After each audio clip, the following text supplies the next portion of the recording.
ফিডৰ ক্ষেত্ৰতো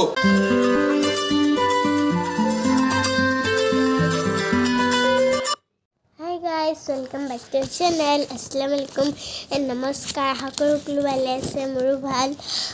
আজি মই আহিছোঁ patharughat মোৰ মামাৰ ঘৰ আজি 28 জানুৱাৰী কৃষক শ্বহীদ দিৱস patharughaতৰ ৰাণা আৰু শ্বহীদৰ শ্ৰদ্ধাঞ্জলি জনালে আমাৰ অসমৰ মুখ্যমন্ত্ৰী ডক্টৰ হিমন্ত বিশ্ব শৰ্মাদেৱ অৰ্থাৎ আমাৰ মামা আপোনালোকক ভিডিঅ'টো দেখাবলৈ চেষ্টা কৰিম তবলক ভিডিঅ'টো ষ্টাৰ্ট কৰোঁ এতিয়া আহি পাব মামা এইটো হ'ল শ্বহীদ ভৱন মই এবাৰ উঠি চালোঁ চকীবোৰ ধুনীয়াকৈ সজাই দিছে এইটো হ'ল শ্বহীদ স্তম্ভ আৰু ইয়াত আমি মামী আৰু মই ফটো তুলি আছিলোঁ ইয়াতে আছে শ্বহীদৰ তালিকা এয়া হ'ল শ্বহীদৰ তালিকা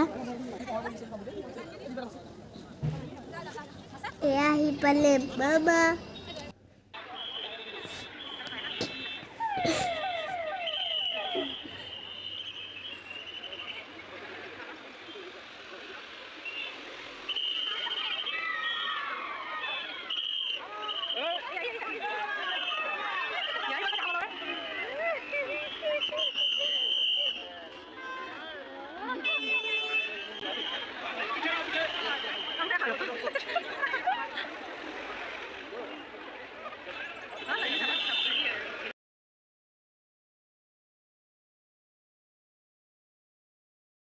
এতিয়া ইয়াতে মামা আহিব তো বলক আপোনালোকে দেখুৱা আমাৰ মাজত উপস্থিত অসম চৰকাৰৰ সন্মানীয় কৃষি মন্ত্ৰী অতুল বৰা ডাঙৰীয়া দৰং জিলাৰ অভিভাৱক মন্ত্ৰী চন্দ্ৰমোহন পাটোৱাৰী ডাঙৰীয়া সাংসদ পবিত্ৰ মাৰ্ঘেৰিটা ডাঙৰীয়া আমাৰ মাজত উপস্থিত চিপাজাৰ সমষ্টিৰ সন্মানীয় বিধায়ক আপোনালোক সকলোৰে মৰমৰ ডক্টৰ পৰমানন্দ ৰাজবংশী ডাঙৰীয়া মঙলদৈ সমষ্টিৰ বিধায়ক প্ৰাক্তন মন্ত্ৰী বসন্ত দাস ডাঙৰীয়া কলাইগাঁও সমষ্টিৰ বিধায়ক প্ৰাক্তন মন্ত্ৰী দুৰ্গা দাস বড়ো ডাঙৰীয়া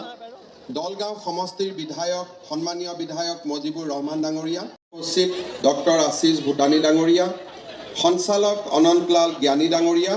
দৰং জিলাৰ উপায়ুক্ত প্ৰণৱ শৰ্মা ডাঙৰীয়া জিলা পৰিষদৰ সভাপতি ধীৰেন্দ্ৰ ডেকা ডাঙৰীয়া সভাত উপস্থিত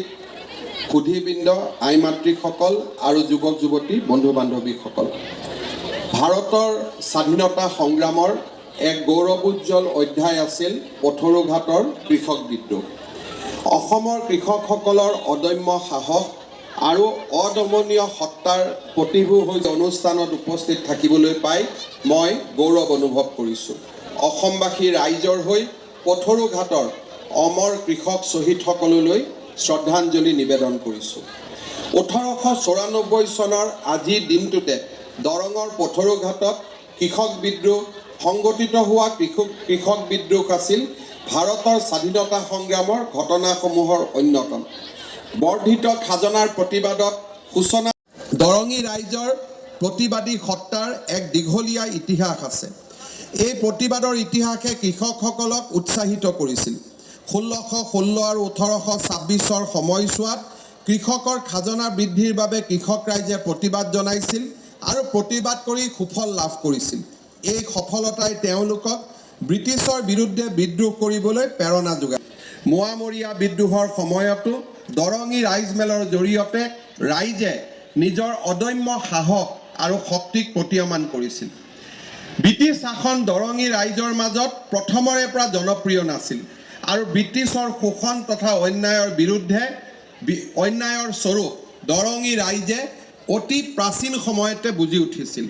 অসমৰ কমিছনাৰ হেনৰি হেপকিছনে 18 মুক্ত কৰিবলৈ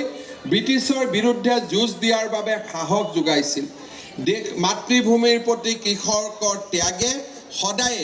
দেশ মাতৃৰ হকে সেৱা আগবাঢ়ি যাবলৈ অনুপ্ৰাণিত কৰিছিল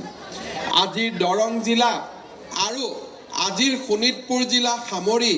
অসমৰ অবিভক্ত দৰং জিলা আছিল ওদালগুৰি জিলাও